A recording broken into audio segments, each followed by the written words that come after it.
Et si je vous disais que tout ce remue-ménage printanier autour du repiquage et des transplantations successives de vos poivrons n'était qu'une perte de temps et d'énergie, qu'il est possible de simplement semer une graine et d'oublier toute manipulation jusqu'à la récolte? On dirait un conte de fées pour jardiniers paresseux, n'est-ce pas? Pourtant, aujourd'hui, nous allons faire de ce rêve une réalité. Nous allons vous révéler une méthode unique pour obtenir une récolte record, sans jamais traumatiser vos plants. Regardez cette vidéo jusqu'au bout. Vous découvrirez comment une simple astuce va non seulement vous simplifier la vie, mais aussi vous offrir un potager qui fera pâlir d'envie tout le voisinage. Préparez-vous, la révolution commence maintenant. Soyons honnêtes. On nous a répété pendant des années que le repiquage était un rituel sacré pour les poivrons. On nous disait que cela stimulait les racines, rendait les plants plus robustes, et c'est en partie vrai, mais seulement pour les méthodes traditionnelles où des dizaines de pousses s'entassent dans un seul bac.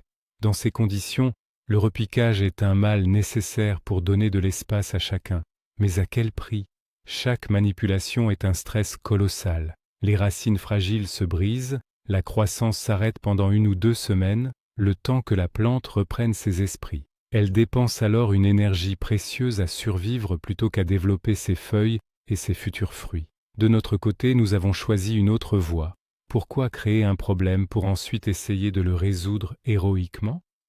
Notre méthode repose sur une philosophie simple, un minimum d'intervention pour un confort maximal, dès le premier jour de vie de la plante. Commençons par démonter une idée reçue très tenace. Sans repiquage, les racines du poivron seront chétives. C'est totalement faux. En réalité, le poivron possède naturellement une racine pivotante qui cherche à s'enfoncer profondément dans le sol. Lorsqu'on repique, on finit souvent par blesser ou pincer cette racine centrale, ce qui force la plante à développer un système racinaire superficiel et touffu.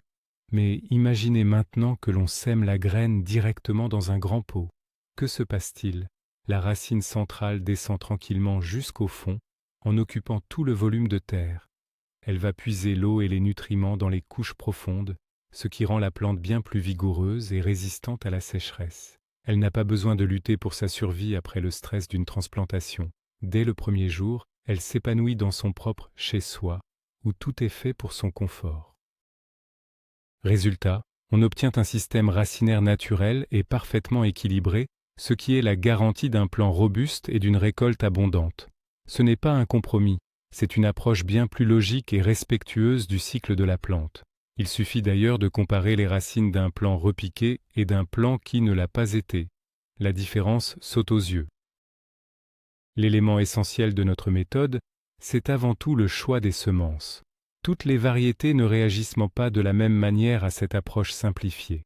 Il nous faut de véritables champions, des variétés vigoureuses, naturellement résistantes aux maladies et surtout dotées d'un port compact ou semi-nain.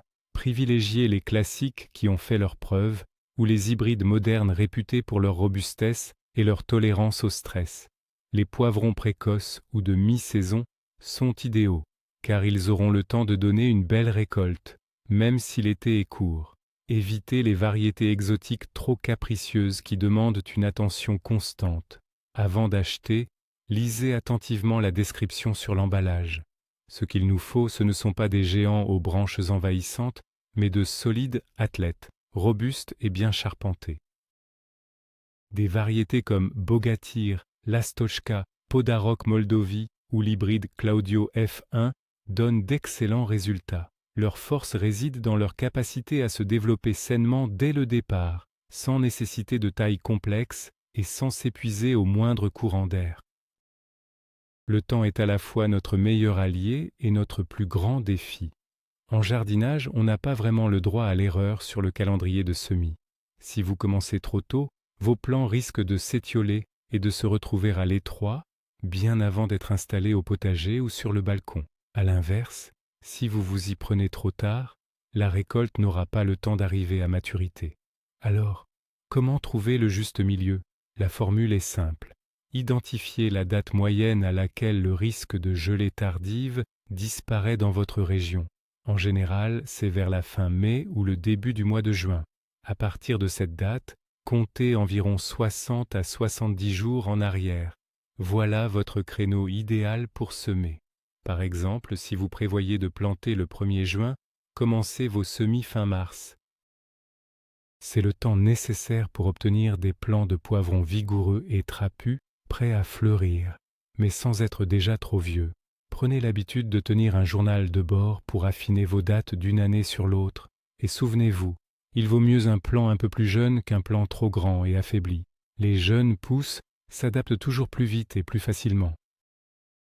Passons maintenant à l'essentiel, la base de votre future récolte, le sol. Comme notre poivron va passer toute sa vie dans le même pot, son terreau ne doit pas être juste bon, il doit être exceptionnel, ultra nourrissant, aéré et capable de bien retenir l'humidité. Oubliez tout de suite la terre du jardin. Il nous faut le substrat idéal. Voici une recette qui a fait ses preuves. Prenez 2 parts de terreau de tourbe de qualité, de préférence celui marqué spécial tomate et poivron. Ajoutez-y une part de lombricompost. C'est un engrais organique concentré qui nourrira votre plante en douceur et sur la durée. Ensuite, ajoutez une part de matière drainante, comme de la perlite ou de la vermiculite. Cela empêchera la terre de se tasser, permettra aux racines de respirer et servira de réservoir d'eau. Enfin, la touche finale. Pour chaque dizaine de litres de ce mélange, ajoutez un verre de cendre de bois. C'est une mine d'or de potassium et de phosphore qui aide aussi à réguler l'acidité du sol. Mélangez soigneusement le tout. Votre terreau doit être léger, souple et bien aéré. Ne faites pas d'économie sur ces ingrédients, car c'est le meilleur investissement que vous puissiez faire pour la santé et la productivité de vos poivrons. Puisqu'on fait l'impasse sur le repiquage, on va oublier le berceau et la chambre d'ado pour offrir à notre poivron un véritable studio tout confort. Le choix du pot, c'est déjà la moitié du succès. Oubliez les petits godets ou les plaques de culture. Il nous faut un contenant où le poivron se sentira à l'aise, de la germination jusqu'à la toute dernière récolte. Alors, quel volume faut-il prévoir? Comptez au grand minimum 5 litres par plante. Mais si vous voulez une récolte vraiment spectaculaire, ne soyez pas radin, visez 7 ou mieux encore 10 litres. Vous pouvez utiliser de grands pots en plastique, des seaux ou même des sacs de culture renforcés. La condition absolue, c'est la présence de larges trous de drainage au fond. L'eau stagnante est fatale pour le poivron, ses racines pourrissent en un clin d'œil. Si votre pot n'en a pas, ou s'ils sont trop petits, n'hésitez pas à en percer vous-même à l'aide d'une perceuse ou d'un clou chauffé. Concernant la matière, le plastique comme la céramique feront l'affaire. Gardez simplement en tête que dans un pot sombre exposé au soleil, la terre va surchauffer, tandis que dans un pot en terre cuite, l'humidité s'évaporera plus vite. Le compromis idéal? Un grand pot en plastique de couleur claire. Notre base est déjà excellente, mais pour transformer ce terreau en un véritable buffet gastronomique pour nos poivrons, nous allons y ajouter 2 ingrédients secrets. Le premier, c'est la mycorhize. Ne vous laissez pas impressionner par ce nom un peu savant. Il s'agit tout simplement de champignons bénéfiques qui vivent en symbiose avec les racines. Ils vont créer un immense réseau souterrain qui multiplie par 100 la capacité d'absorption de la plante. Grâce à la mycorhize, votre poivron puise l'eau et les nutriments, surtout le phosphore, beaucoup plus efficacement. Il devient aussi bien plus résistant à la sécheresse et aux maladies. Vous en trouverez facilement en jardinerie sous forme de poudre. Il suffit de la mélanger à la terre au moment de la plantation en suivant les instructions. Le deuxième secret, c'est l'engrais organique en granulés à diffusion lente, comme le fumier de cheval ou de poule déshydratée.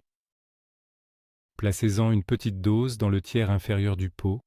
Les racines atteindront cette réserve d'énergie pile au moment où la plante en aura le plus besoin pour fleurir et produire ses fruits. Avec ces 2 petites astuces, vous transformez votre terreau en un écosystème totalement autonome pour les mois à venir. Réussir ces semis demande un petit tour de main. L'objectif est simple, permettre à la graine de germer rapidement et dans les meilleures conditions. Commencez par remplir votre pot avec du terreau prêt à l'emploi, en laissant environ 3 ou 4 cm de marge en haut. Tassez légèrement la terre avec la paume de la main pour éviter qu'elle ne s'affaisse lors de l'arrosage. Ensuite, arrosez généreusement avec de l'eau tiède, de préférence une eau qui a reposé. Laissez la terre bien absorber l'humidité. Placez maintenant 2 ou 3 graines de poivron au centre du pot. Pourquoi plusieurs? C'est une simple sécurité. Si une seule graine lève, c'est parfait. S'il y en a plusieurs, il suffira de couper les pousses les plus faibles au ras du sol pour ne garder que la plus vigoureuse. Surtout, ne les arrachez pas, car vous risqueriez d'abîmer les racines du plant que vous gardez. Passons maintenant à l'étape cruciale, la profondeur. Recouvrez les graines d'une fine couche de terreau meuble, d'1 centimètre d'épaisseur maximum. Si elles sont plantées trop profond, elles mettront beaucoup de temps à sortir. À l'inverse, trop en surface, elles risquent de se dessécher. Pour finir, vaporisez encore un peu d'eau en surface, puis recouvrez le pot d'un film alimentaire ou d'un sachet transparent. Une fois les graines semées, notre priorité est de leur offrir un véritable séjour sous les tropiques pour les réveiller en douceur. C'est pour cela que nous avons recouvert le pot d'un film plastique. Cela va créer un effet de serre. L'humidité s'évapore, se condense sur le film, puis retombe dans la terre, ce qui maintient une humidité constante. Maintenant, placez le tout à l'endroit le plus chaud de la maison. Pour que les graines de poivron germent, la température idéale se situe entre 25 et 28 degrés. Notez bien qu'à ce stade, elles n'ont pas encore besoin de lumière. Vous pouvez donc poser vos pots sur un meuble de cuisine, près d'un radiateur ou sur un sol chauffant. Veillez simplement à ce qu'il ne fasse pas trop chaud, sinon vos graines pourraient littéralement cuire. Une fois par jour, retirez le film pendant 5 à 10 minutes pour aérer la terre et évacuer l'excès de condensation. C'est essentiel pour éviter l'apparition de moisissures. Ensuite, armez-vous de patience. Selon la variété et la fraîcheur des semences, les premières petites pousses pointeront le bout de leur nez d'ici 7, 10, voire 14 jours. Et voilà enfin ce moment magique. La première petite crosse verte surgit de terre. C'est le signal. Il faut agir sans attendre. Dès cet instant, votre jeune pousse a un besoin vital de lumière et en grande quantité. Retirez immédiatement le film protecteur et placez le pot sur le rebord de fenêtre le plus lumineux, idéalement exposé plein sud. Si le soleil se fait rare, comme c'est souvent le cas au début du printemps, une lampe horticole devient indispensable. Un apport de lumière constant durant les 3 ou 4 premières semaines, c'est l'assurance d'obtenir des plants robustes et bien trapus au lieu de tiges frêles qui s'étirent désespérément. Installez votre lampe à une quinzaine ou vingtaine de centimètres au-dessus du plant et veillez à ce qu'il reçoive entre 12 et 14 heures de lumière par jour. En même temps, il est conseillé de baisser légèrement la température. L'idéal est d'avoir entre 20 et 22 degrés la journée et 16 à 18 degrés la nuit. Ce contraste thermique empêchera vos semis de s'étioler tout en stimulant le développement des racines. C'est une étape absolument cruciale dont dépendra toute la réussite de vos poivrons. Tous les jardiniers connaissent le concept de l'endurcissement. C'est souvent une vraie corvée. Sortir les semis sur le balcon, les rentrer, recommencer le lendemain, et ça pendant des semaines. Mais comme nous avons choisi la méthode paresseuse, on va faire ça beaucoup plus simplement. Comme notre plante est déjà installée dans un grand volume de terre, elle résiste bien mieux aux variations de température que ses congénères restés dans de petits gobelets. Dès que les températures deviennent clémentes, autour de 10 ou 12 degrés l'après-midi, commencez tout simplement par entr'ouvrir la fenêtre quelques minutes par jour. Augmentez progressivement la durée. Bien installée sur son rebord de fenêtre, votre plante va s'habituer à l'air frais, aux légers courants d'air et aux variations naturelles de température. Pas besoin de choc thermique. Au bout d'une dizaine de jours, vous pourrez sortir le pot sur un balcon fermé, d'abord pour 2 heures, puis pour la journée entière. Cette transition tout en douceur rendra votre poivron vigoureux et prêt pour la vie en extérieur ou en serre, le tout sans aucun effort inutile de votre part. Arroser un poivron cultivé en grand pot, c'est tout un art. Ici, la règle d'or est simple, mieux vaut un manque d'eau qu'un excès. Une grande quantité de terre met beaucoup plus de temps à sécher qu'un petit godet. Alors oubliez l'arrosage quotidien. Comment savoir si c'est le bon moment? C'est très facile. Enfoncez votre doigt dans le terreau sur 2 ou 3 centimètres. Si c'est sec en profondeur, il est temps d'arroser. Si c'est encore humide, patientez encore un jour ou deux. Arrosez généreusement pour que toute la motte soit bien imbibée, jusqu'à ce que l'excédent s'écoule par les trous de drainage. Ils sont là pour ça. Utilisez toujours de l'eau à température ambiante. L'eau froide du robinet cause un véritable choc thermique aux racines. Surtout, n'oubliez pas de vider la soucoupe après l'arrosage. Laisser le pot baigner dans l'eau, c'est l'assurance de voir les racines pourrir. Dernière petite astuce, grattez régulièrement la surface de la terre pour l'aérer. Cela casse la croûte qui se forme en surface et permet aux racines de mieux respirer. Pour le poivron, l'air est tout aussi vital que l'eau. C'est ce qu'on appelle l'arrosage à sec. Même si notre terreau est bien riche au départ, le poivron est une plante particulièrement gourmande, surtout en pleine phase de croissance. Un apport supplémentaire est donc indispensable. Mais alors, quand faut-il donner la première dose d'engrais? Le secret, c'est d'observer la plante. Dès que vous voyez apparaître 2 ou 3 vraies feuilles, sans compter les cotylédons, ces toutes premières petites feuilles, c'est le bon moment. À ce stade, le poivron a surtout besoin d'azote pour développer sa masse verte. Attention toutefois, l'azote pur peut faire filer les plants, les rendant trop frêles. Il est donc préférable d'utiliser un engrais complet et équilibré, où l'azote, le phosphore et le potassium sont bien dosés, comme une formule 20-20-20. Choisissez un engrais liquide, spécial semis, mais n'utilisez que la moitié de la dose recommandée par le fabricant. Les jeunes plants sont très sensibles et un excès de minéraux pourrait littéralement les brûler. Autre règle d'or, fertilisez toujours sur un sol humide, idéalement le lendemain d'un arrosage habituel. Cela protégera les racines fragiles. On se retrouvera ensuite dans 2 ou 3 semaines pour la prochaine étape, en fonction de l'évolution de vos plants. Tailler ces poivrons peut sembler impressionnant quand on débute. Entre les termes techniques et les schémas compliqués, on s'y perd vite. Mais rassurez-vous, on va faire simple. L'objectif n'est pas de créer un modèle d'exposition, mais d'obtenir un maximum de fruits avec un minimum d'efforts. La première étape, c'est de supprimer ce qu'on appelle le bouton terminal.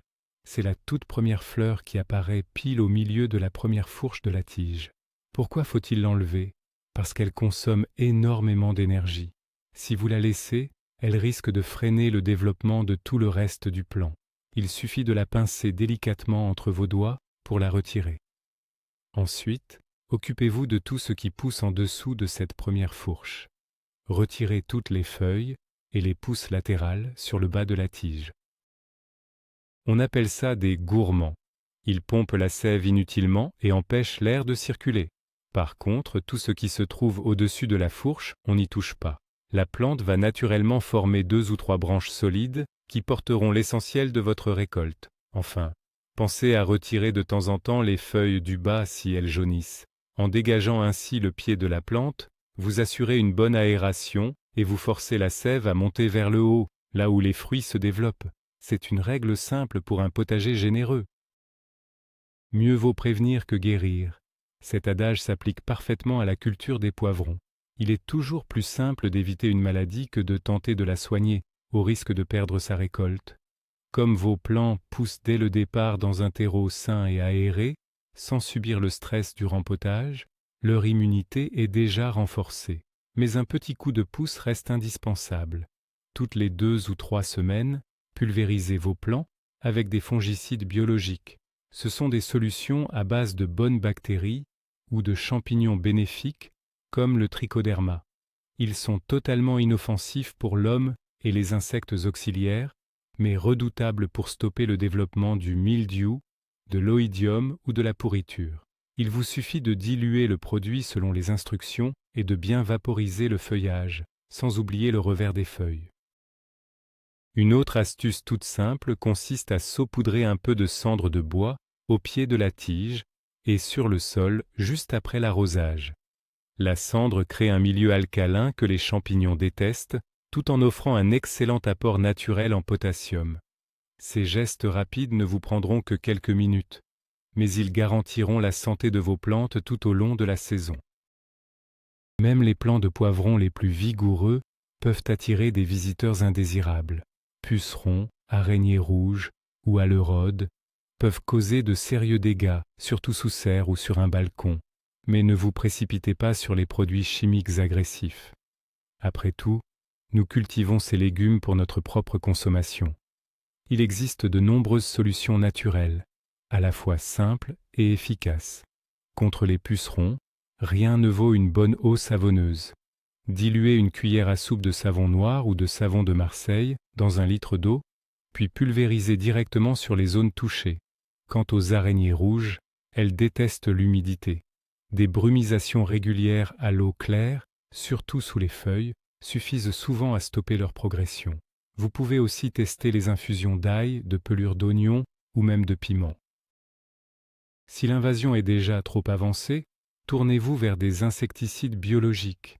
Ils agissent de manière ciblée, ne saturent pas les fruits et permettent une récolte rapide après traitement. Le secret, c'est de rester vigilant. Inspectez régulièrement vos plants pour intervenir dès les premiers signes. C'est toujours plus facile de régler le problème quand on s'y prend de manière préventive.